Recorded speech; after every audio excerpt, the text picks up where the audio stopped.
Hello, আসসালামু আলাইকুম। সবাই কেমন আছো? তোমরা কি আমার কথা শুনতে পাইতেছো? ফেসবুকটা একটু দেখো তো।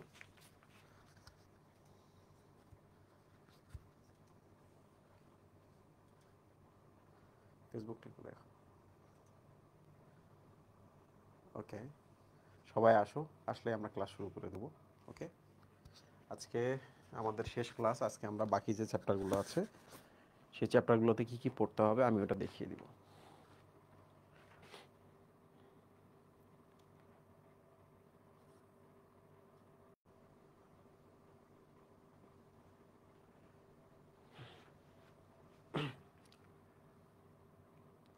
আমরা চলন পড়েছি, আমরা জীব প্রযুক্তি পড়েছি, আমরা প্রাণীর পরিস্থিতি পড়েছি, পরিপাক পড়েছি, আমরা আমরা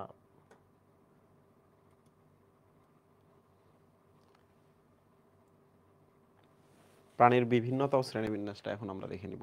ঠিক আছে, প্রাণীর বিভিন্নতা এবং শ্রেণীবিন্যাসটা সবাই দেখো।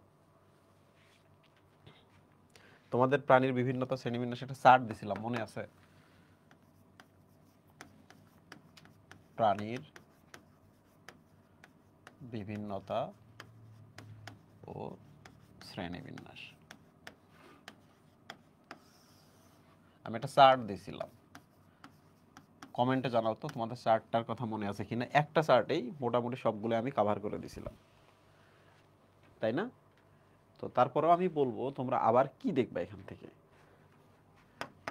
প্রথম যে জিনিসটা দেখবা হচ্ছে ভ্রূণ স্তর। ওকে, ভ্রূণ স্তরটা আমরা কিভাবে মনে রেখেছিলাম? 1 নম্বর পর্ব স্তরবিহীন, 2 নম্বর দ্বিস্তরী, 3 নম্বর ত্রিস্তরী, 4 থেকে সবগুলো, 3 থেকে সবগুলো হচ্ছে ত্রিস্তরী, তাই না? 1 নম্বর পর্ব স্তরবিহীন, 2 দ্বিস্তরী, 3 থেকে সব কি ত্রিস্তরী। এরপর আমরা বলবো সিলম। সিলম থেকে এত পড়াইছিলাম, ভ্রূণস্থ থেকে এত পড়াইছিলাম যে এগুলো নিয়ে আমার মনে হয় না তোমাদের কোনো প্রবলেম আছে। প্রথম 3টা হচ্ছে সিলমবিহীন, প্রথম 3টা পর্ব সিলমবিহীন, 4 নম্বর পর্ব অপ্রকৃত সিলম, বাকি সবগুলো প্রকৃত সিলম, শেষ। তারপরে আমরা চলে আসবো হচ্ছে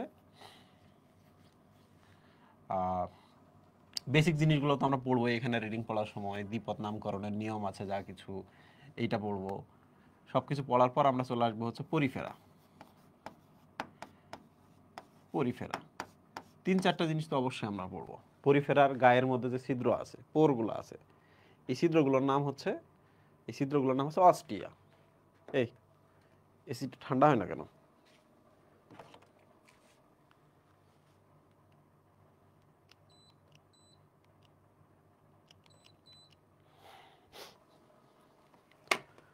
আচ্ছা, পরিফেরার গায়ে, এটাকে পরিফেরা বলার কারণ কি? গায়ে অস্টিয়া নামক ছিদ্র আছে। বড় ছিদ্রটার নাম কি? অস্কুলাম। বাইরের দিকে আছে পিনাকোডার্ম, ভেতরের দিকে আছে কোয়ানোসাইট বা কোয়ানোডার্ম, রাইট? আর নালিকাতন্ত্র আছে। শেষ, পরিফেরা থেকে মোটামুটি শেষ। আর আমি তো পড়াইছিলাম বৈজ্ঞানিক নামগুলো কিভাবে তোমরা মনে রাখবা। এরপর আমরা চলে আসি নিডারিয়া। নিডারিয়া মানে হচ্ছে হাইড্রা। ওকে, নিডারিয়াটা খুব ভালো করে পড়তে হবে, কারণ এটা নমুনা জীব বা হাইড্রা পড়ানো হয়। নিডারিয়াটা ভালো করে পড়তে হবে। এরপর চলে আসি আমরা প্লাটিহেলমিনথিস। প্লাটি মানে হচ্ছে চ্যাপ্টা কৃমি। প্লাটিহেলমিনথিসের যে কৃমিগুলো আছে এই কৃমিগুলোর নামগুলো পড়তে হবে। ওকে, প্লাটিহেলমিনথিস আমি বলছিলাম তোমাদের নামের মধ্যে আছে। পতে কি, টিতে ট্রিপ্লোপ্লাস্টিক, হাতে হুক বা চোষক, লতে লার্ভা দশা, মি থেকে হচ্ছে মেজেনকাইম আছে, স থেকে হচ্ছে শিখাকোষ আছে। প্লাটিহেলমিনথিস থেকে সবচেয়ে ইম্পর্টেন্ট জিনিস হচ্ছে শিখাকোষ আছে, রাইট? প্লাটিহেলমিনথিস। তারপর কি আছে? Porifera, Cnidaria, Platyhelminthes, Nematoda. নেমাটোডার কিন্তু কৃমির নামগুলো মনে রাখা খুব জরুরি, তাই না? কৃমির নামগুলা, কৃমির নাম, কারণ এখানে কিন্তু অ্যাসকারিস লাম্ব্রিকার্স বা গোল কৃমির কথা বলা আছে। গোল কৃমি একটা কমন কৃমি। ওকে, নেমাটোডাতে কিন্তু প্রথম যৌন দ্বিরূপতা দেখা গেছে, মানে ছেলে মেয়েগুলো আলাদা করে স্পষ্ট বোঝা যায়। ওকে, তারপর মলাস্কা। মলাস্কা আমি মলাস্কার গল্প দিয়ে পড়াইছিলাম। মলাস্কা থেকে কি ইম্পর্টেন্ট? মলাস্কার বাইরের যে আবরণটা আছে এই আবরণটার নাম হচ্ছে কি? ম্যান্টল। ম্যান্টলের উপরে খোলক তৈরি হয়। মলাস্কার রক্ত সংবহন তন্ত্র হচ্ছে কি অর্ধমুক্ত। মনে রাখবো অর্ধমুক্ত আর মুক্ত একই জিনিস, ঠিক আছে। মলাস্কার রক্তের মধ্যে হিমোসায়ানিন থাকে, নীল রক্ত। গল্পটার কথা মনে আছে? আচ্ছা, তাহলে মলাস্কাটাও তোমরা পড়লা। মলাস্কার পর হচ্ছে ধরা যাক আর আর্থ্রোপোডা। আর্থ্রোপোডা পড়াইতে হবে না। আর্থ্রোপোডার রেশন অঙ্গের নাম কি? আর্থ্রোপোডার হচ্ছে প্রাণীগুলোর নাম আছে না, চিংড়ি থেকে শুরু করে ওদের সাইন্টিফিক নামগুলো কিন্তু জানতে হবে। আমি এটা পড়াইছিলাম, আর্থ্রোপোডা। তারপর হচ্ছে একাইনোডার্মাটা। একাইনোডার্মাটা থেকে ইম্পর্টেন্ট কি? একাইনোডার্মাটার ইম্পর্টেন্ট হলো একাইনোডার্মাটা যখন ছোট থাকে তখন দ্বিপার্শ্বীয় প্রতিসম, কিন্তু যখন বড় হয় তখন পঞ্চঅরীয় প্রতিসম হয়, তাই না? স্টারফিশ পঞ্চঅরীয় প্রতিসম। একাইনোডার্মাটা থেকে আরেকটা ইম্পর্টেন্ট হচ্ছে এদের পানি সংবহন তন্ত্র আছে, ওয়াটার ভাস্কুলার সিস্টেম। একাইনোডার্মাটা থেকে আরেকটা কথা আছে, রক্ত সংবহন তন্ত্রের পরিবর্তে কি থাকে? রক্ত সংবহন তন্ত্রের পরিবর্তে থাকে হচ্ছে রক্ত সংবহন তন্ত্রের পরিবর্তে কি থাকে বলতো? রক্ত সংবহন তন্ত্রের পরিবর্তে থাকে হচ্ছে কি যেন আছে এটা, ও আচ্ছা, হিমাল এবং পেরিহিমাল তন্ত্র, রাইট। একাইনোডার্মাটার উদাহরণগুলো দেখবা। এবার চলে আসি আমরা কর্ডাটা। কর্ডাটা তো বিশাল। তারপরে আমরা ইউরোকর্ডাটার ক্ষেত্রে আমরা কি বলেছিলাম? ইউরোকর্ডাটার মধ্যে প্রতীপ রূপান্তর আছে। ইউরোকর্ডাটা থেকে হচ্ছে আবরণটা আছে। এদের যে আবরণটা আছে টিউনিসিন দ্বারা তৈরি। টিউনিসিন হচ্ছে প্রাণীর সেলুলোজ। এই টিউনিসিন থাকে বলে এদেরকে আমরা বলি টিউনিকেটা বা টিউনিক যুক্ত আবরণ, রাইট। আচ্ছা, তারপর পরে যখন আমরা হচ্ছে সেফালোকর্ডাটায় যাই, সেফালোকর্ডাটা থেকে ওদেরকে ল্যান্সেলট বলে, ব্রাঙ্কিওস্টোম বলে, তাই না? ওরাল হুড, ওরাল সিরি আছে, এদের গায়ের মধ্যে মায়োটোম আছে, এরকম এরকম এরকম এরকম। এরপরে আসি আমরা হচ্ছে ভার্টিব্রাটা। ভার্টিব্রাটা থেকে খুব ইম্পর্টেন্ট, ভার্টিব্রাটাতে দেখে নিবা, দাগানো বইটা দেখবা, এর বেশি দেখার আশা করছি দরকার নাই। সো এই ছিল আমাদের এইটা। এখানে আমরা চলে আসি বলতো পানি সংবহন তন্ত্র কাদের আছে? একাইনোডার্মাটা, তাই না? আবার বলতো আর্থ্রোপোডার রেশন অঙ্গের নাম কি বলতো? রেশন অঙ্গের নাম কি? মালপিজিয়ান নালিকা, তাই না? বলতো এনিলিডার রেশন অঙ্গের নাম কি? মানুষের মতোই, কেঁচো মানে মানুষের মতোই, নেফ্রন না নেফ্রিডিয়া, তাই না? বলতো মলাস্কার রক্ত সংবহন কি? অর্ধমুক্ত। ওইটারে আর একটা নাম হলো মুক্ত। এদের রক্তে কি থাকে? হিমোসায়ানিন। এদের আবরণের নাম কি বলো? ম্যান্টল। দেখছো, এই ছোটখাটো জিনিসগুলো আমাদের পড়তে হবে। আশা করছি প্রাণীর বিভিন্নতা শ্রেণীবিন্যাস তোমরা গুছিয়ে নিতে পারবা। আমি যে চার্টটা দিছি, যে ক্লাসটা নিছি, এগুলো একটু ভালো করে দেখতে হবে, হাতে যথেষ্ট এখনো সময় আছে। ওকে, আচ্ছা। আরেকটা জিনিস, ওই যে বলছে ও ক্লাসের মধ্যে, রেডুলা, জিহ্বার নাম কি? রেডুলা। রেডুলা বা রেতি জিহ্বা। শেষ। আমরা এইটা পড়ছি। বলো তো এই প্রশ্নটার উত্তর কি হবে? আমরা এই চ্যাপ্টারটা তোমাদের দেখাই দিচ্ছি, বলো এই প্রশ্নটার উত্তর কি হবে? এটা যদি একটা উদ্ভিদ কোষ হয়, এটা যদি আরেকটা উদ্ভিদ কোষ হয়, এদের গায়ের মধ্যে এটা হলো কোষ প্রাচীর, এটা আরেকটা কোষ প্রাচীর। এই যে দেখো এই পাশে যে কানেকশন রয়েছে সাইটোপ্লাজম থেকে cytoplasm, that is called cytoplasmic সংযোগ। এটার নাম কি বলতো? এই জিনিসটার নাম কি বলতো? প্লাজমো ডেজমাটা না? প্লাজমো ডেজমাটা। তাহলে তোমাদের জন্য একটা প্রশ্ন রইলো, বলো তো ডেজমোজোম কি? ডেজমোসোম কি? বলো, হোয়াট ইজ ডেজমোসোম? বলো। কোষ প্রাচীরে যেটা থাকে সাইটোপ্লাজমিক সংযোগ, এই ছিদ্রটা, এটার নাম প্লাজমোডেজমাটা, কোষ প্রাচীরে। আর ডেজমোজোম কিন্তু থাকে কোষ ঝিল্লিতে। কোথায় থাকে? কোষ ঝিল্লিতে, তাই না? এই যে এটা একটা কোষ ঝিল্লি, এটা একটা কোষ ঝিল্লি, এদের মধ্যে এই যে হাত দিয়ে মনে হচ্ছে ধরে আছে দুইজন এরকম করে। এই জিনিসটার নাম হচ্ছে ডেজমোজোম। ডেজমো মানে হচ্ছে বন্ধন। এই জিনিসটা যে সুতাগুলো দিয়ে তৈরি তার নাম হচ্ছে টনোফাইব্রিল। ফাইবার মানে সুতা। এই ডেজমোজোমটা কি দ্বারা তৈরি? টনোফাইব্রিল দ্বারা তৈরি। টনো মানে টেনশন, মানে প্রচন্ড চাপ নিয়ে এরা আটকায় রাখতে পারে, প্রচন্ড চাপ নিতে পারে এরা, টনোফাইব্রিল। সো আশা করছি সবাই বুঝতে পেরেছো।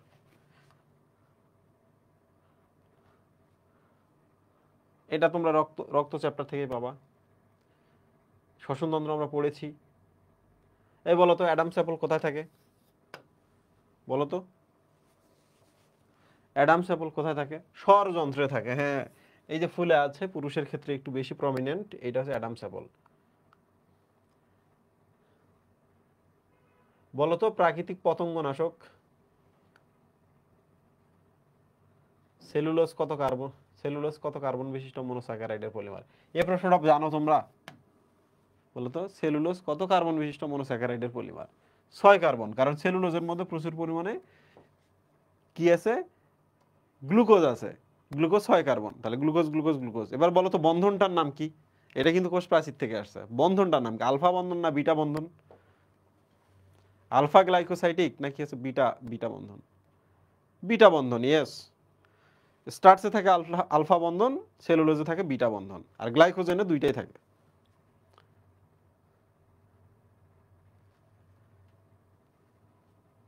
এটা পারবা, আমরা পড়াইছি এটা শিকড় থেকে পাতায়। আচ্ছা আমি টিস্যু তন্ত্র পড়াইনি তাই না? টিস্যু। এবার চলে আসি, এই গতকালকে কারা কারা ক্লাস করছো টিস্যু ক্লাস? যারা ক্লাস করছো মেডিকেলের তাদের জানার কথা যে ভার্সিটিতে আমি যা পড়াইছি মেডিকেলে কিন্তু সেটার মাত্র 10% বেশি, মাত্র 10% বেশি, তাই না? তোমাদের ভার্সিটিতে কিন্তু আমি মেডিকেলে প্রিপারেশন ক্রিয়েট করছি। তো তোমাদের আমি বলবো যাদের রেজাল্ট ভালো আছে, প্রথমবার যারা ধাক্কা খাবা তারা অবশ্যই অবশ্যই সেকেন্ড টাইম মেডিকেলে ট্রাই করবা। কারণ এবার যখন আমি তোমাদের বলছিলাম যে তোমরা মেডিকেলে পরীক্ষা দাও, তোমাদের গ্রুপে আমি বারবার বলছি, ক্লাসেও বলছি, তো তোমাদের মধ্যে অনেকেই পরীক্ষা দিচ্ছে ঢাকা মেডিকেল থেকে শুরু করে বাংলাদেশে অনেকগুলো মেডিকেল, অনেকজন চান্স পাইছে এই গ্রুপ থেকে।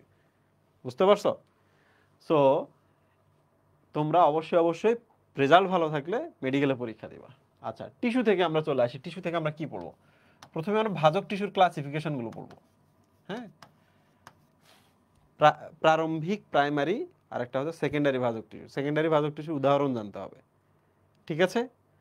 পার্শ্বীয় ভাজক টিস্যু ইকুয়াল সেকেন্ডারি ভাজক টিস্যু, ওকে? এরপরে হচ্ছে শীর্ষক এবং নিবেশিত ভাজক টিস্যু, দুইটাই কিন্তু প্রাইমারি ভাজক টিস্যু। ডান, ওকে? এরপরে সরাসরি আমাদের যাইতে হবে হচ্ছে ছকগুলাতে।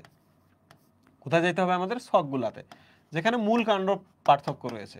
তো তোমরা যদি আমার সেকেন্ড ক্লাসটা দেখো, তোমাদের এই চ্যাপ্টারে যে সেকেন্ড ক্লাসটা আমরা নিয়েছিলাম, তোমাদের মূল কাণ্ড নিয়ে কোনো ইস্যুই থাকবে না। মূল কাণ্ড নিয়ে কিছু ইস্যুই থাকবে না। সাথে তোমরা ভাস্কুলার বান্ডলটা পড়ে নিবা।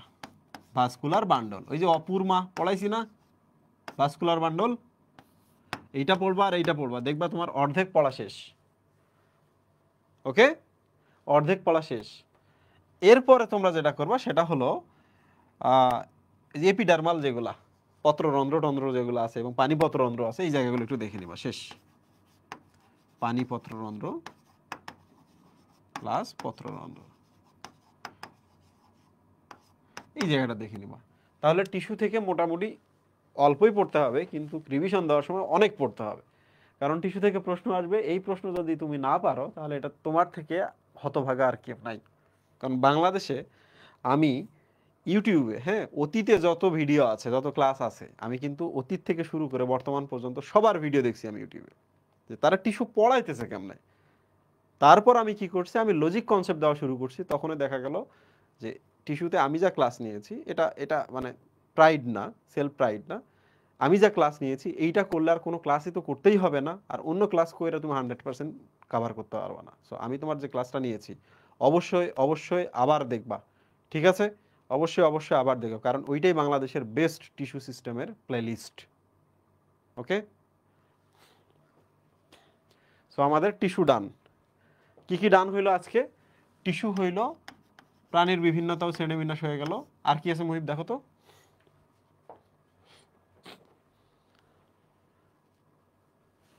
বলো তো মুহিব, আর কি কি আছে? এইটা কি আমি পড়াইছি? নগ্নবীজি আবৃতবীজি দুইটা আসছিল, কোনটা থেকে দুইটা আসছিল? আচ্ছা, নগ্নবীজি আবৃতবীজি আমি দেখাচ্ছি। পেন দাও তো, পেন আছে ওই যে ওখানে। কি একটা যন্ত্রণা না? একটা চ্যাপ্টার থেকে যদি 2-3টা করে ক্লাস নেই, তো 6 ঘন্টা 7 ঘন্টা ক্লাস হয়ে যায়, মনে থাকে কোন কোন ক্লাস নিছি। আর যখন 10 মিনিটের মধ্যে 2টা চ্যাপ্টার পড়াইতে হয় তখন মনে থাকে না। তাহলে আজকে আমরা আরেকটা পড়লাম, কি বললাম মুহিম? টিস্যু বললাম, আর কি বললাম? প্রাণীর বিভিন্নতা পড়ছি, তাই না? তাহলে 3, 5, 6, 7, 8, 9, 10, 11, 11টা হয়েছে, তাই তো? তাহলে এবার নগ্নবীজে আবৃতবীজে পড়াই, তাই তো? 12টা। এইটা এখন আমরা একটু দেখি। গুড, এখানে থাকো তুমি।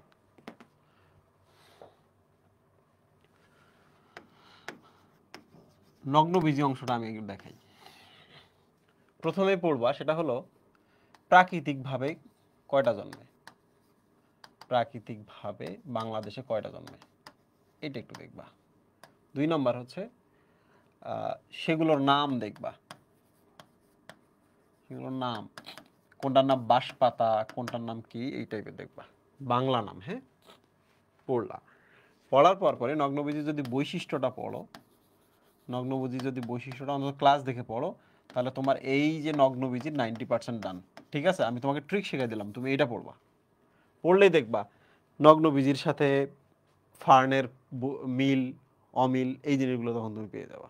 ঠিক আছে, এরপর যেটা পড়বা শুক্রাণুটা সম্পর্কে একটু দেখবা, যে জীবগুলোর মধ্যে সবচেয়ে বড় শুক্রাণু, তাই না, ফ্লাজেলা আছে কিনা, সচল কিনা, এটা দেখবা তোমরা, লাটিমের মতো দেখতে।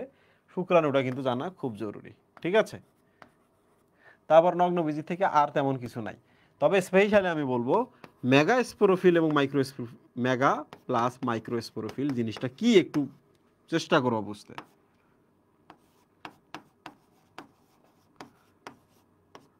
এইটা একটু চেষ্টা করবো। দেখছো নগ্নবীজির কিন্তু পড়া শেষ, নগ্নবীজির পড়া শেষ। বৈশিষ্ট্য বলে 90% ডান হয়ে যায়। শুক্রাণুটা একটু ভালো করে দেখবা, বাংলাদেশে কয়টা জন্মে, তাদের নাম কি, আর মেগা স্পোরোফিল এবং মাইক্রো স্পোরোফিল সম্পর্কে একটু ধারণা নিবা। ওকে, ইনশাল্লাহ কোনো প্রবলেম হবে না। আচ্ছা, এবার আমরা চলে আসি আবৃতবীজিতে। দেখো আমি কিন্তু শেখাইছিলাম মূল, এইটা খুবই জরুরি, মূল কাণ্ড খুবই জরুরি, তাই না? মূল যখন পড়াইছিলাম কোনটা কি ধরনের মূল, কোনটা প্রধান মূল, কোনটা হচ্ছে ফাইব্রাস রুট, কাদের থাকে, এটা আমি পড়াইছিলাম, তুমি ক্লাসটা দেখবা। অন্তত আবৃতবীজির ক্লাসটা একদিন দেখে শেষ করে ফেলবা। ঠিক আছে মুহেব? আচ্ছা, এরপরে যেটা ফল পড়বা, এরপরে যাবা হচ্ছে ফলে, কোনটি বেরি, কোনটি কেরিওপসিস, তাই না, কোনটি সরোসিস, কোনটি বুঝতেই পারতেছো কোনটার কথা আমি বলতেছি, যৌগিক ফল কোনটা, সরল ফল কোনটা, প্রকৃত ফল কোনটা, অপ্রকৃত ফল কোনটা, ডান। এরপরে তুমি যাও নিচে, তুমি গিয়ে পোয়াসি ভার্সেস মালভেসি পড়বা, এটা তুমি পড়ছো, পোয়াসি ভার্সেস মালভেসি, এবং এই সময় যেটা পড়বা একবীজ ভার্সেস দ্বিবীজপত্রী। তোমার 50% প্রশ্ন এই জায়গায় আছে। ঠিক আছে, তোমার 50% প্রশ্ন এই পোয়াসি ভার্সেস মালভেসি এবং একবীজ ভার্সেস দ্বিবীজপত্রীর মধ্যেই আছে। তো একটা জিনিস বলি আমি, পোয়াসি এবং মালভেসি কিংবা হচ্ছে একবীজপত্রী দ্বিবীজপত্রী পড়ার সময় এদের উদাহরণগুলো পড়বা, মানে নামগুলো কি কি আছে আমি কিন্তু শেখাইছিলাম সায়েন্টিফিক নাম সহ। এবং যেটা পড়বা সেটা হলো যে এদের ফুলগুলা দেখতে কেমন, তারপর এদের পাতা কেমন, মিউসিলেস কাদের আছে কাদের নাই, কাদের হচ্ছে ফল কেরিওপসিস বা ফুল হচ্ছে স্পাইক, কাদের আবার হচ্ছে অক্ষীয় অমরা বিন্যাস। ঠিক আছে, সবগুলো কিন্তু এটার মধ্যেই কমন পড়তেছে। ওকে, অনেকগুলো তুমি পড়তে পারতেছো না, তুমি অমরা বিন্যাস পড়তে পারতেছো না, পুষ্পপত্র বিন্যাস পড়তে পারতেছো না, মঞ্জুরি বিন্যাস পড়তে পারতেছো না, তাহলে তুমি কি করবা, পোয়াসি মালভেসিতে যতটুকু আছে এইটা তুমি 100% কভার করবা, কারণ প্রশ্ন আসলে ওই জায়গা থেকে আসবে। বুঝতে পেরেছো? ওকে, একটু দাঁড়াও।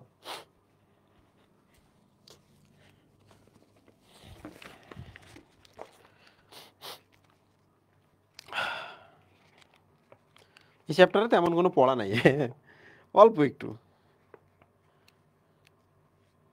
ও, তাহলে তো সবই পড়াই দিলাম মুহিম। এই অল্প 4টা না 5টা পাতা এই চ্যাপ্টারে। হ্যাঁ, কিন্তু 4-5 পাতার মধ্যে পুরো ইতিহাস দিয়ে রাখছে, পাগল। তোমরা পাতা পড়বা তো, তোমাদের পাতার গল্প শোনাইছি না, মুহিব ভাইয়ের সজিনা, ত্রিপক্ষল যৌগিক, আমি বলছিলাম না দ্বিপক্ষল যৌগিক, কৃষ্ণচূড়া, এই সেই কৃষ্ণচূড়া বলছিলাম না, সচূল পক্ষল, চূড়ায় কিছু আছে, কি আছে, ভালোবাসা, গোলাপ। অচূল পক্ষল মানে মাথায় কিছু নাই, কি নাই, বান্দর নাই, তাই না মুহিব, বাদর লাঠি। ওকে, তাহলে পাতা পড়বা, কি আর কমো। তবে এখানে 100% যে জিনিসটা যেটা মিস করে যাওয়াই যাবে না, সেটা হলো পুষ্প বিন্যাস বা পুষ্প মঞ্জুরি বিন্যাস।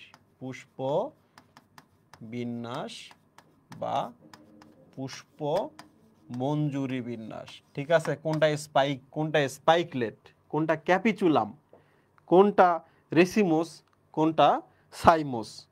ও সাইজি, সাইমোস মানে জবা, মনে আছে না, সাইজি, সাইমোস হচ্ছে জবা, তাই না। রেসিস্ট, তাই না। রেসিম, রেসিম কিসের উদাহরণ, আমি বলছিলাম যে সরিষা, রাইট। রেসিম হচ্ছে সরিষা। স্পাইক কোনটা, এই যে ধান টান যেগুলো আছে এগুলো হচ্ছে স্পাইকলেট, ঠিক না। আর স্পাইক কোনটা, যে ফুলের মধ্যে কাটা থাকে, যে ফুলের মধ্যে এরম এরম স্পাইকের মতো থাকে। বলো তো এটা কি, এটা হচ্ছে রজনীগন্ধা না এটা মুহিম, রজনীগন্ধা, হ্যাঁ রজনীগন্ধা। তাহলে আমি আরেকবার বলতেছি, দেখো রেসিমোস এবং সাইমোস তুমি যখন পড়বা, প্রথমে সাইমোসটা এক লাইনে পড়ে ফেলবা, সাইজি জবা, তাহলে সাইমোস শেষ, এবার থাকে রেসিমোস। রেসিমোস থেকে যেটা পড়বা সেটা হলো রেসিম, রেসিস্ট মানে হচ্ছে তেল টেল দিয়ে কালো হয়ে গেছে, কালো কথাটা বলা মানে হচ্ছে রেসিস্ট, রাইট। তাহলে তেল মানে হচ্ছে সরিষার তেল, তাহলে রেসিমের উদাহরণ হচ্ছে সরিষা। 2 নম্বর হচ্ছে স্পাইকলেট। তোমরা যখন এই যে পোয়াশি মাল ভেজে পড়বা না, পোয়াশি পড়ার সময় দেখবা যে ধান স্পাইকলেট, তাহলে ধান গম তো এখানেই তুমি কভার করে ফেললা, স্পাইকলেটের উদাহরণটা তুমি সহজে মনে রাখতে পারলা। এরপর হলো স্পাইক, আমাদের জুতায় যেমন স্পাইক থাকে, রজনীগন্ধার স্টিকে এরকম খন্ড ছোট ছোট ছোট ছোট স্পাইক থাকে, তাহলে রজনীগন্ধা হচ্ছে স্পাইক, ঠিক আছে। এবার বাকি হলো ক্যাপিচুলাম। ক্যাপিচুলাম মানে ফুলের এই মঞ্জুরি বা মঞ্চটা এরকম হবে, এর উপরে ফুল থাকবে। বলো যেটা কি, সূর্যমুখী গাঁদা না, এটা হচ্ছে ক্যাপিচুলাম। ক্যাপ মানে হচ্ছে হেড, তাহলে ফুলের এইটা হেডের মতো, এর উপরে হচ্ছে মঞ্জুরিগুলো থাকবে, সরি পত্রগুলো থাকবে, পুষ্পপত্রগুলো থাকবে। ডান। সো আমি পুষ্প বিন্যাসটা আরেকবার পড়তে বলবো, তোমরা যারা আগে ক্লাস করো নাই তাদের মাথা খারাপ হয়ে যাবে। ওকে, বলো তো জবা ভালভেট না টুইস্টেড না, তাহলে আমাদের সাথে সাথে 100% না হলেও ইম্পর্টেন্ট এই দুইটা জিনিস আমাদের পড়ে ফেলতে হবে। একটা হলো এস্টিভেশন, ওই যে ওপেন, ভালভেট, টুইস্টেড, ইমব্রিকেট, কুইন কানশিয়াল এবং ভেক্সিলারি, তাই না মহিব। আচ্ছা, আরেকটা পড়তে হবে প্লাসেন্টেশন, আছে না। এক্স কে আমরা কি দিব মুহিব, জবা না গোলাপ দিব, জবা দিব, তাই না। ত্রিধারা, ত্রিসুধা, মনে আছে জিনিসগুলা। নুনিয়া, নুনিয়া শাক, লাল পাতা, শীর্ষধনীরা লালে লাল, ধনিয়া এবং লাল পাতা হচ্ছে শীর্ষ কমরা বিন্যাসের উদাহরণ, তাই না। আচ্ছা, এগুলো পারবা ইনশাল্লাহ, ইনশাল্লাহ অবশ্যই অবশ্যই পারবা। আর কোন জায়গায় আমি বলছিলাম যে 100% হচ্ছে ফল, 100% হচ্ছে পুষ্পপত্র বিন্যাস, এগুলো তো পড়বাই, তুমি পারবা। বাট এইটা হচ্ছে খুব জরুরি, এই যে এটা পোয়াসি এবং মালভেসি, একবীজপত্রী এবং দ্বিবীজপত্রী। ডান। ওই আর কি কি চ্যাপ্টার বাকি রইলো একটু দেখি, দাঁড়াও। কোষ ও কোষের গঠন আমরা পড়ে ফেলছি, কোষ বিভাজন নিয়ে আমরা কথা বলছি, অণুজীব নিয়ে আমরা কথা বলেছি, নগ্নবীজি আবৃত বীজি নিয়ে আমরা কথা বলেছি, টিস্যু নিয়ে আমরা কথা বলেছি, উদ্ভিদ শারীর তত্ত্ব বাকি রইলো, জীব প্রযুক্তি নিয়ে আমরা কথা বলেছি। এবার আমরা চলে আসি উদ্ভিদ শারীর তত্ত্ব, ঠিক আছে। তাহলে আমাদের বোটানি শেষ হয়ে যাবে।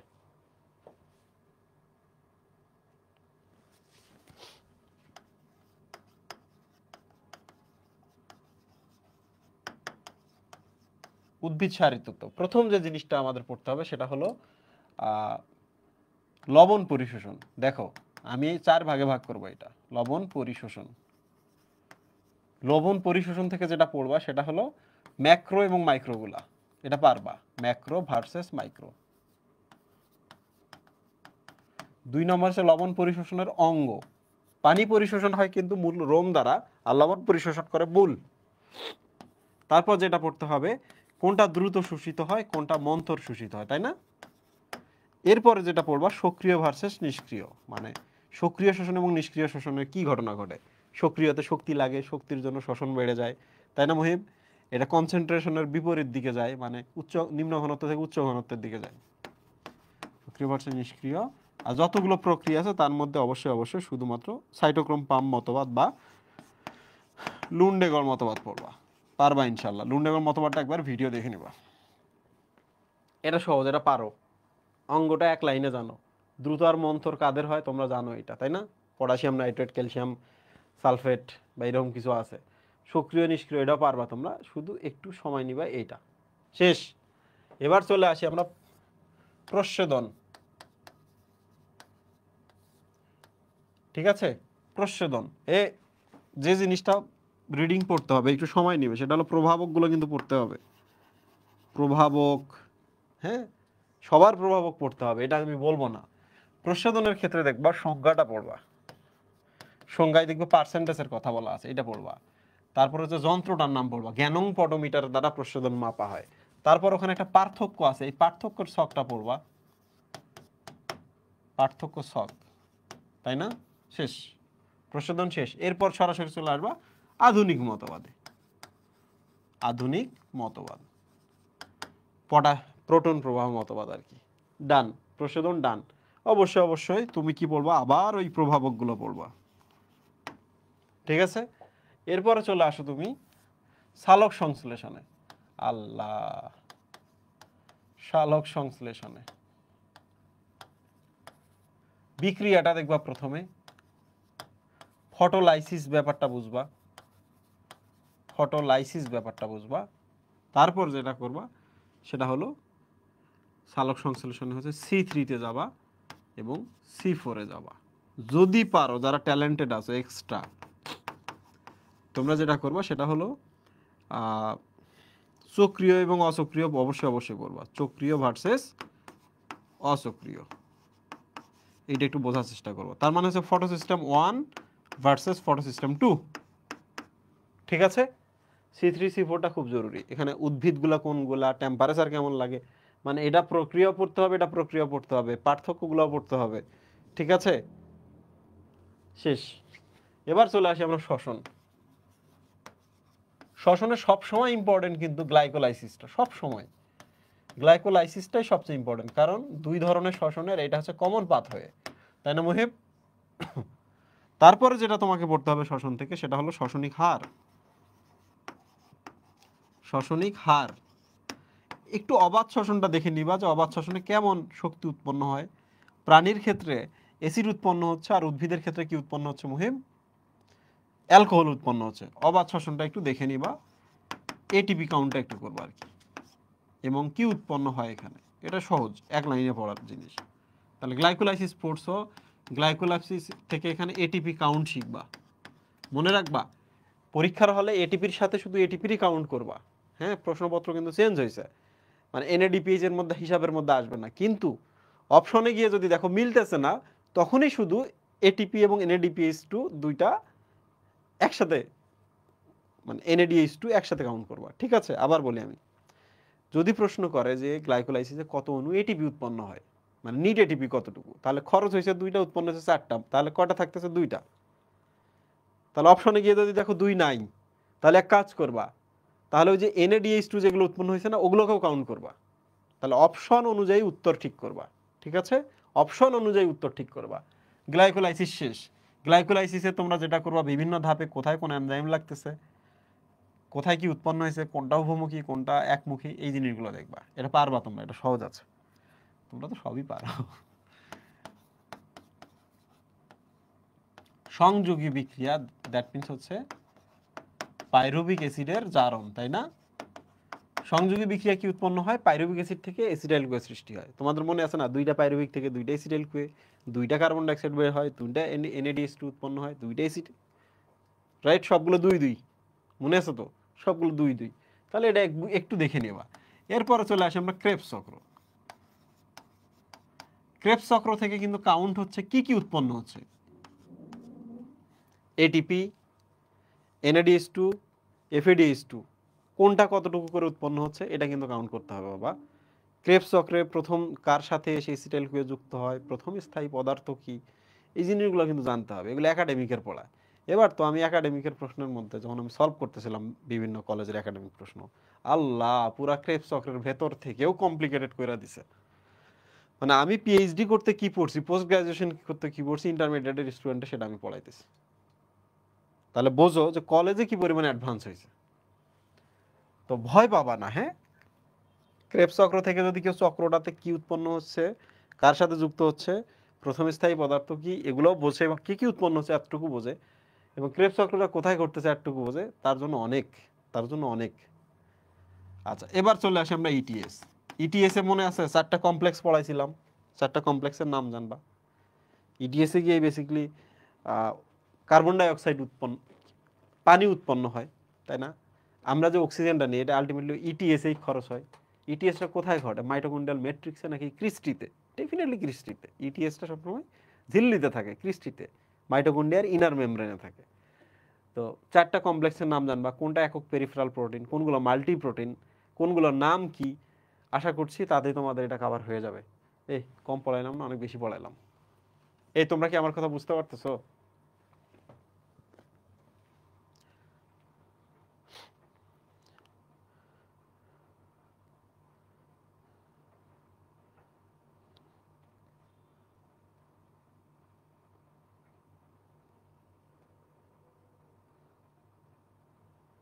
তোমরা কি আমার কথা বুঝতে পারতেছো মুহিম?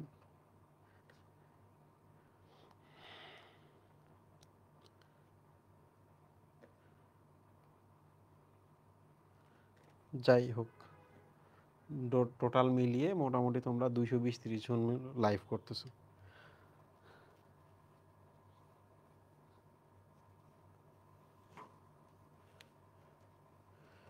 আবু ইজাজ ফারহান বলেছে শেষ করেন। আবু ইজাজ ফারহান, এত অস্থিরতা কিসের? এত অস্থিরতা কিসের তোমার? শেষ করেন মানে কি? আমি আরো 1 ঘন্টা ক্লাস দেবো, হুদাই বইসা থাকবো, হুদাই কথা বলবো সবার সাথে। এত অস্থিরতা কিসের জন্য? টেনশন হইতেছে নাকি পড়ালেখা আছে নাকি কি আছে তোমার বলো তো? এখন বাজে কয়টা? এখন তো নামাজও নাই। রোজা ধরছা? ধরে নাই? আজকে এই যে এতদিন পর আইসা এখনো এসে তোমার ক্লাস করতে হইতেছে, কেন ক্লাস করতে হইতেছে?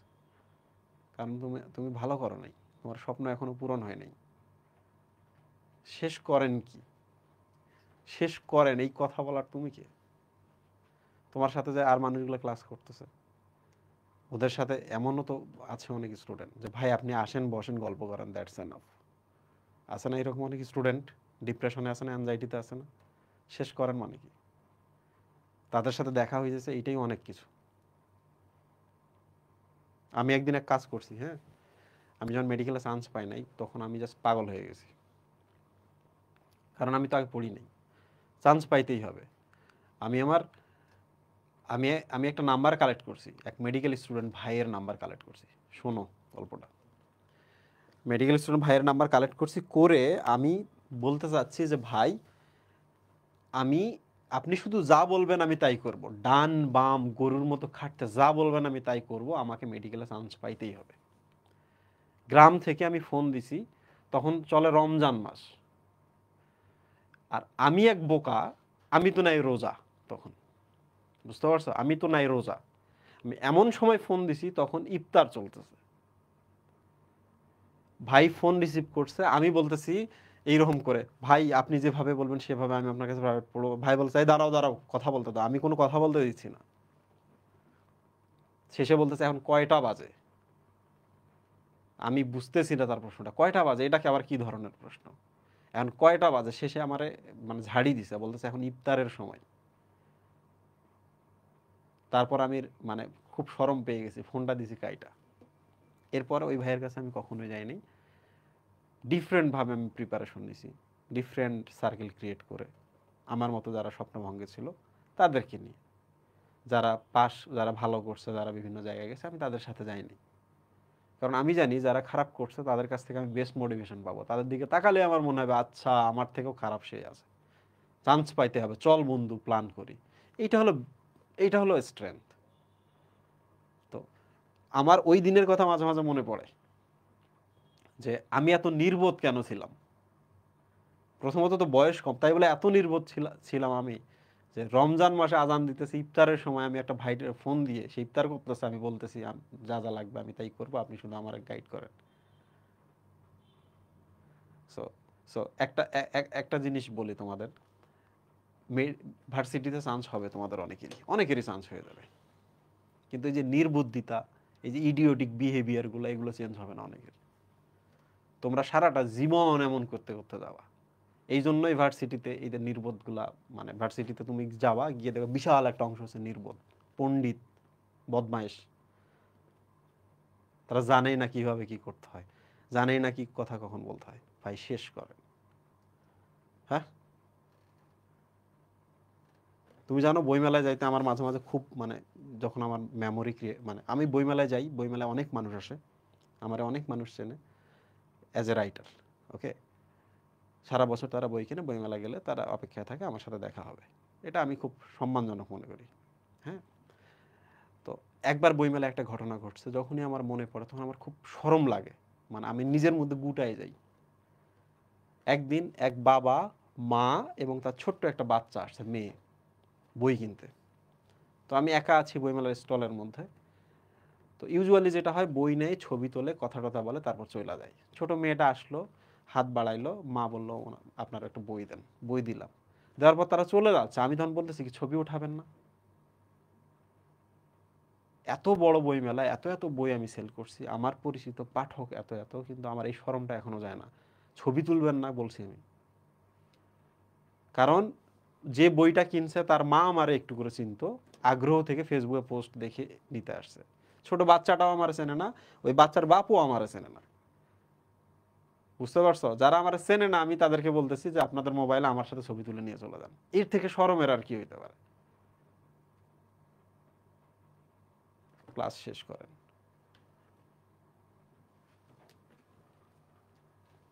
তোমার কি মনে হয় আমরা এমনি এমনি এখানে দাঁড়াইছি? গতকাল রাত্রে যখন 3টার সময় আমি ফেসবুকে ঢুকছি, ফেসবুকে ঢুকে আমার বায়োলজি হেটার্স গ্রুপের মধ্যে একটা পোস্টের মধ্যে একটা মেয়ে একটা কমেন্ট লিখছে, সে নওগাঁ মেডিকেলে পড়ে, নির্বোধ, নওগাঁ মেডিকেলে পড়ে। সে কমেন্টের মধ্যে লিখছে, ভাই আপনারা ডাক্তার হয়েছেন, ডাক্তার হওয়ার পরও কেন পড়ান, অনলাইনে কেন আপনারা পড়ান? এটা কোনো প্রশ্ন হইলো? তুমি মেডিকেল স্টুডেন্ট হয়েছো, তুমি জার্নিটা শেষ করো, শেষ করার পর বুঝবা কেন আমরা পড়াই। আরেকটা বিষয় হচ্ছে যে তুমি আর আমি কি এক? আমি নিজে যে 5 থেকে 6টা কাজ করি, অনেক মানুষ স্বপ্ন দেখে এই 5-6টা কাজ করার, সারা জীবন স্বপ্ন দেখে, কিন্তু জীবনে এমন প্যারার ভেতরে যায় যে স্বপ্নগুলো ফিল আপ করতে পারে না, বাট আমি করি। তুমি যদি পাবলিক প্লেসে এসে বলো ভাই ডাক্তার হয়ে গেছেন, ডাক্তারি করেন না, কেন করেন না? তার উপর আবার সে মেডিকেল স্টুডেন্ট, সে কমেন্ট করতেছে, নির্বোধ। সে আমাকে ইনবক্সে বলতে পারতো না? তোমার কি মনে হয় মেডিকেলে যারা পড়ে, ভার্সিটিতে যারা পড়ে, সবাই মানুষ হয়? জাজমেন্টাল স্কিল পর্যন্ত নাই, অ্যাটিটিউড পর্যন্ত নাই। সো তোমরা যারা এই যে চান্স পাবা সামনে, জাস্ট জাস্ট মনে রাখবা যে তোমরা যে খুব ভালো কিছু করতেছো, খুব অসাধারণ কিছু করতেছো, বা আগে যারা চান্স পেয়ে গেছে খুব অনেক কিছু করে ফেলছে, তা না, কিছুই করে ফেলে নাই। তাদের সাথে তো আমাদের দেখা হয়, আমরা বসি, টপ টু বটম, একবারে টপ টু বটম পর্যন্ত সব ধরনের স্টুডেন্টের সাথে আমাদের দেখা হয়। একজনের দিকে তাকাইলে মনে হয় যে কেমনে এখানে।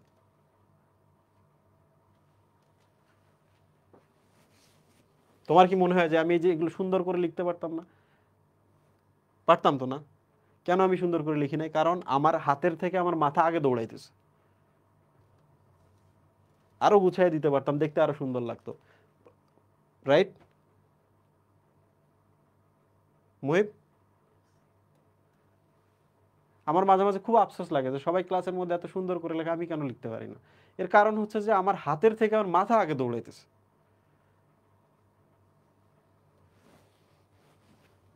ক্লাস শেষ করেন, ইডিয়ট।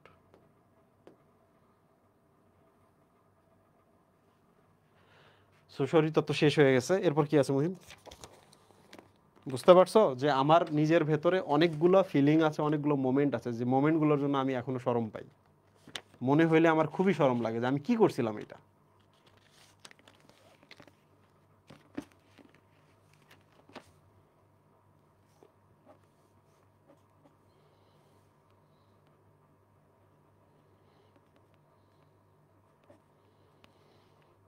একদল ইডিয়ট আছে বলে ক্লাস শেষ করেন, মানে সব সময় এইরকম এক দুইটা বাবা ক্লাস শেষ করেন, মানে ওর ভালো লাগতেছে না ক্লাসে, ও চলতে পারতেছে না, ওর ফোনে চার্জ নাই, ওর ডেটা নাই, ও নিতে পারতেছে না, ওর প্রেশার হইতেছে, ক্লাস শেষ করেন, মানে বাকিদেরও ক্লাস এখন নেবেন না আপনি, আমারটার সাথে আপনি বাকিগুলো সব শেষ করে ফেলেন, আমার ভালো লাগতেছে না।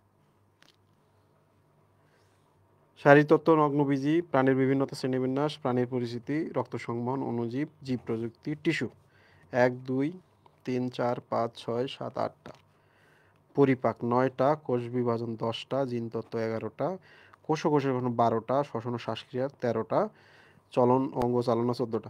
আর কি বাকি আছে? সবই তো শেষ হয়ে গেছে। এখন তোমরা তোমাদের প্রশ্ন বলো, যারা অলরেডি জেনে গেছো তারা যাও, চলে যাও, যাদের দরকার নেই। আর যাদের মনে হইতেছে যে না, আধা ঘন্টা কথা বললে কিছু এক্সট্রা বুস্ট পাওয়া যাইতে পারে, কিক পাওয়া যাইতে পারে, তারা তাদের মতো প্রশ্ন করো।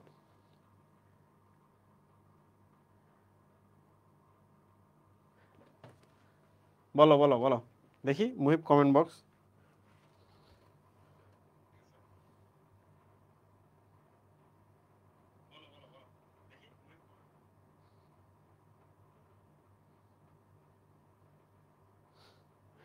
মুহিব ভাই আপনি কথা বলেন না কেন? আমি তো কথা দিয়ে ছেড়ে দিলাম, মুহিব ভাই লাঠি নিয়ে দাঁড়ায় আছে এখানে, পোচা নিয়ে দাঁড়ায় আছে, মানে গেঁথে দিবে, হ্যাঁ এই ফলো ফল করে দিবে।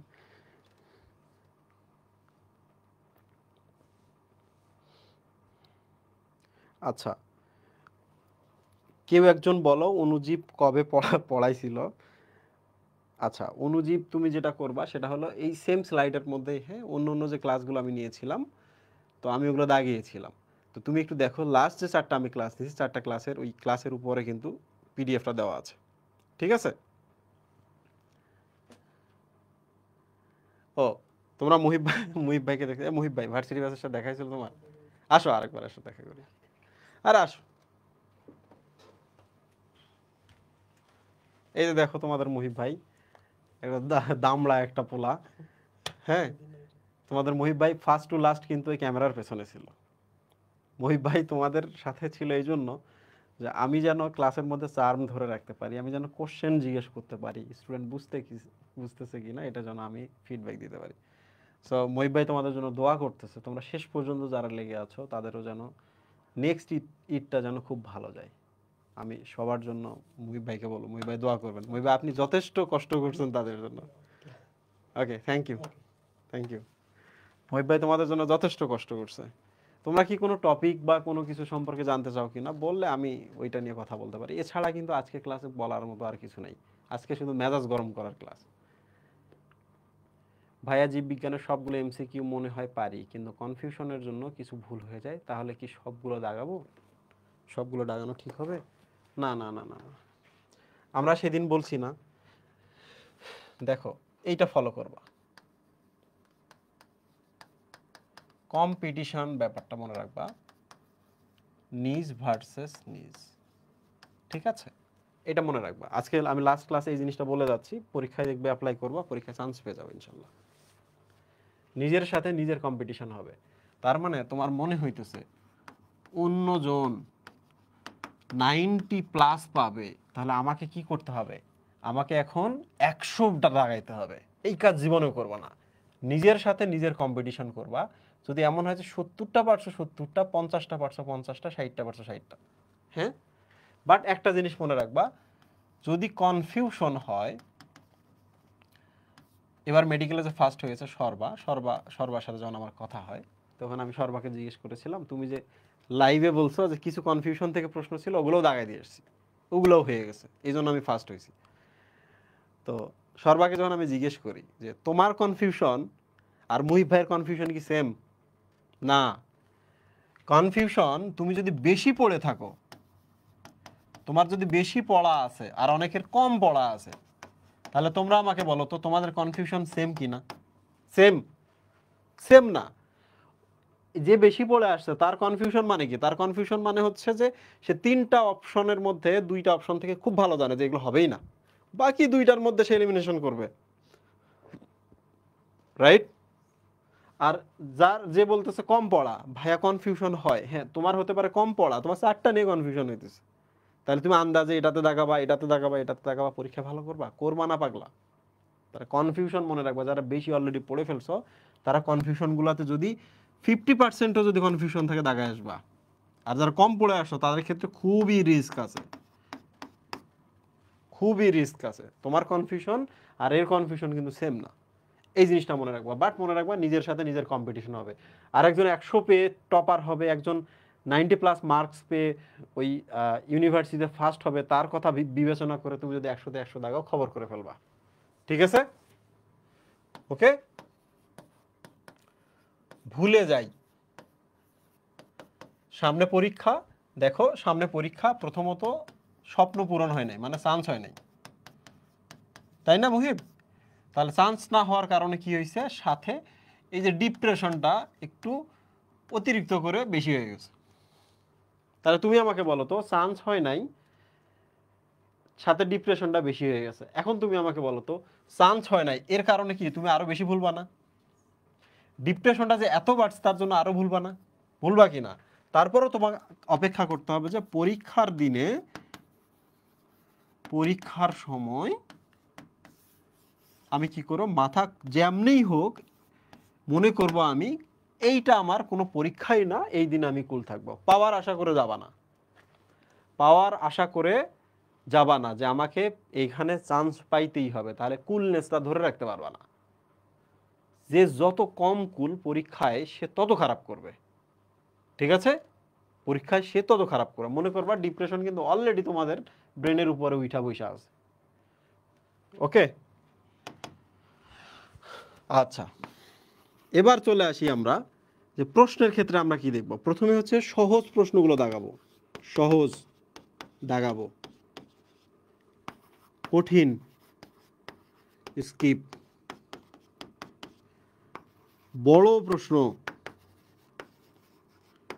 স্কিপ। ম্যাথটা থাকে নাকি? ম্যাথ থাকলে সবার শেষে, ম্যাথ ফিজিক্স থাকলে সবার শেষে। তোমরা কি বুঝছো? সহজগুলা প্রথমে আমরা দাগাবো, ঠিক আছে? 30, 40, 45টা যা হয় সহজটা আমরা আগে শেষ করে ফেলবো, তাহলে তোমার দেখবা চান্স তখনই হয়ে গেছে। এরপর তুমি কি করবা, এরপরে তুমি বিবেচনা করবা যে কিছু প্রশ্ন কারোর জন্য না, কিছু প্রশ্ন কারো জন্যই না। এগুলা কিন্তু মনে করবা কি, এগুলা এগুলা হচ্ছে ট্র্যাপ, এগুলো হচ্ছে টাইম ট্র্যাপ। তোমার টাইমটা একবারে শেষ করে ফেলবে, কিছু প্রশ্ন কারো জন্যই না। তাহলে কি করতে হবে, আমাদের ছেড়ে দিতে হবে এগুলা।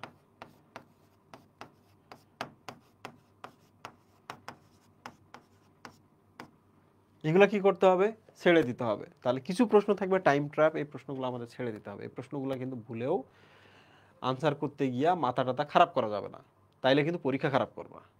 ওকে, পরীক্ষা খারাপ করবা। এই কথাগুলো কিন্তু আমরা এর আগেও বলছি। কিছু প্রশ্ন আছে যেগুলা তোমাকে ছেড়ে দিতে হবে। যদি কিছু প্রশ্ন দেখো যেগুলাতে বিশেষ করে ম্যাথ, ফিজিক্সের ম্যাথ হোক, কেমিস্ট্রির ম্যাথ হোক, আর হচ্ছে ম্যাথের ম্যাথ হোক, এই ধরনের প্রশ্ন যেগুলো আছে এগুলাকে প্রথমেই স্কিপ করতে হবে, শেষে যাইতে হবে। শেষে তোমাকে দ্রুত ডিসাইড করতে হবে যে ধরা যাক হচ্ছে 11 নম্বরটা আমি আগে দাগাবো, নাকি 12টা, নাকি 17 নম্বরটা আমি, তারপরে কোনটার পরে কোনটা তুমি ব্যাথ করবা তোমাকে বিবেচনা করতে হবে। ওকে, ঠিক আছে? তাইলে তোমাকে কিছু প্রশ্ন ছেড়ে আসতে হবে, লোভ করা যাবে না, ঠান্ডা মাথায় থাকতে হবে। প্রথমেই ঠিক করতে হবে আমি কোনগুলো দাগাবো কোনগুলো দাগাবো না। যেমন আমি সবসময় বলবো বায়োলজিটা দিয়েই শুরু করো, প্রথমে প্রচুর মার্ক পেয়ে যাবা। বায়োলজিটা দিয়ে শুরু করো, প্রথমেই প্রচুর মার্ক পেয়ে যাবা, ভালো লাগবে। কারণ একটা ম্যাথ করতে যদি যাও তুমি, অনেকেই বলে না যে ম্যাথে সময় লাগে, তাহলে ম্যাথটা আগে করে ফেলে তারপরে এগুলো দাগাবো অল্প সময়ের মধ্যে। জি না, এই কাজ করো না, মারা খাবা। ওকে, আর লোভ করবা না পরীক্ষার হলে। তুমি যদি নিজের সাথে নিজে বেস্টটা দিয়ে আসতে পারো, ইনশাল্লাহ তোমার চান্স হবে। তোমরা এই ছোট ছোট জিনিসগুলো পরীক্ষায় ভুল করে আসছো। আর একটা জিনিস ভুল করছো, ভাইয়া আমি পরীক্ষা ভালো দিচ্ছি, আমি নাম রোল লিখি নাই, এই ধরনেরও কিন্তু হিস্ট্রি আছে। দয়া করে এই কাজটা করবা না। ওই যে একজন বলছে, দাদা আমি আগে বায়োলজি, তারপর কেমিস্ট্রি, তারপর ফিজিক্স, তারপর গণিত দাগাতে চাচ্ছে। ভেরি গুড, এটা খুব ভালো একটা জিনিস। ঠিক আছে, বায়োলজিতে সবই দাগাবা ইনশাল্লাহ, কেমিস্ট্রিতে মোটামুটি অন্যগুলোর থেকে বেশি দাগাবা, ফিজিক্সে আরও কম, ম্যাথে আরও কম। ব্যাপারটা এরকম আর কি, মাথায় রাখবা। ঠিক আছে? তুমি যখন একটা সাবজেক্টের পর আরেকটাতে যাবা, মনে করবা যে এইটার থেকে এটা কম দাগাবো, এইটার থেকে এটা কম দাগাবো, এটাও মাথায় রাখবা। তাইলেই দেখবা পরীক্ষাটা তোমার জন্য সহজ হয়। তুমি যদি পরীক্ষার হলে এইটা নিয়ে যাও যে চান্স না পাইলে কোনো ইস্যু নাই, 2 নম্বর হচ্ছে আজকে আমি অনেক প্রশ্ন ছেড়ে আসবো, তাইলে দেখবা তোমার পরীক্ষা ভালো হয়ে গেছে। প্রশ্ন ছেড়ে আসতে হবে, তাই না? মেডিকেলের প্রশ্ন কিন্তু খুব সহজ। দেখো, বছরের পর বছর যাইতেছে, 100তে 100 কেউ পাইতেছে না। কেন পাইতেছে না মুহিম? কেন পাইতেছে না? কারণ হচ্ছে কিছু প্রশ্নই আছে যেগুলা পারার জন্য দেওয়া হয় না। ভাই এক্সাম হলে গেলে প্রথম 5 মিনিট মাথা কাজ করে না, কি করব? এটা খুব ভয়ঙ্কর একটা বিষয় বাবা। এটা 1-2 লাইনে কথা বলা কিন্তু সম্ভব না। দেশের বাইরে অন্য কোনো কান্ট্রি হইলে না, তোমরা এখন যে স্ট্রেসের ভেতর দিয়ে যাইতেছো না, প্রত্যেক সপ্তাহে একজন সাইকোলজিস্টের কাছে নিয়ে যাইতো তোমাদের, কারণ তোমরা কেউ ভালো নেই। প্রত্যেক সপ্তাহে কি করতো? একজন সাইকোলজিস্টের কাছে নিয়ে যাইতো।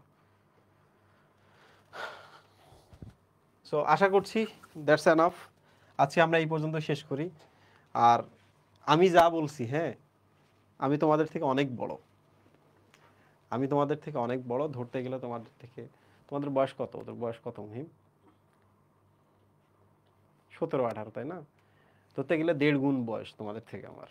আর তোমাদের বয়স যদি 19, আমার বয়স 32 ইয়ার্স। 32। জীবন কিন্তু তোমাদের থেকে বেশি দেখে আসছি। তোমরা যারা ভাবো 19 বছর বয়সে জীবন দেখছো, তোমরা জীবন দেখছো, ভেরি গুড। কিন্তু মানুষ কখন হার্শ লাইফটা দেখে জানো? ভার্সিটি যখন শেষ করবা, তারপর থেকে রিয়েল জীবনটা দেখা শুরু করবা। সো ওই ফেজটা তো আমি পার করছি, বা ওই ফেজটার মধ্যে আছি, তাই না? সো আমি যদি রেগে যাই, মনে করবা ফর এ রিজন আমি রেগে গেছি, খেপে গেলেও ওইটাই, ওই জন্যই। বাট এমন না যে আমি তোমার উপর রেগে গেলাম, খেপে গেলাম, কিন্তু মনে মনে তোমার জন্য বদদোয়া দিলাম, তাই কিন্তু কখনোই না।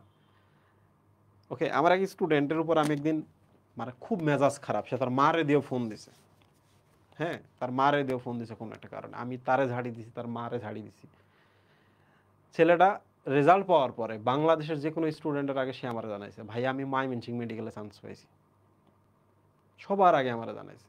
এবং সে আমাকে সরি বলতেছে, তার মা সরি বলতেছে। আবার আরেকদিন সে আমার আবার ফোন দিয়েছে, দিয়ে বলছে ভাই আমি বুয়েটে চান্স পাইছি, আমি তো মেডিকেলে পড়বো না, আমি বুয়েটে চলে যাবো, আমি আগে থেকে বুয়েটের প্ল্যান ছিল। সবার আগে আমার ফোন দিয়েছে। ছেলেটার সাথে আমার কি হয় জানো? ছেলেটার সাথে আমি যেদিনে, আমার বাসা ধানমন্ডিতে, আমি যদি এই পাশে গাড়ি নিয়ে বের হই, আমি সাথে সাথে পলাশিতে চলে যাই। তো পলাশিতে গেলে আমি তার সাথে চা খাই। ওকে, আল্লাহ পাক তোমাদের খুবই ভালো রাখুক, চান চোখ মাথা ঠান্ডা রাখো, আর সাথে সাথে একটু অ্যাটিটিউড গ্রো করো। হ্যাঁ, এইটা করতে পারবো, এটা করব, এটা ভালো জিনিস, এটা খারাপ জিনিস, এটা যায় না, এটা আমরা করব না। কারোর উপর আমার কোনো রাগ অভিমান খুব কিছু নাই। সবার জন্য প্রচন্ড দোয়া আছে, আর তোমাদের জন্য প্রচন্ড খারাপ লাগাও আছে যে তোমরা এখনো চান্স পাওনি, এখনো একটা কষ্টের ভেতর দিয়ে যাইতেছো। আমি এটার ভেতর দিয়ে একদিন গেছিলাম।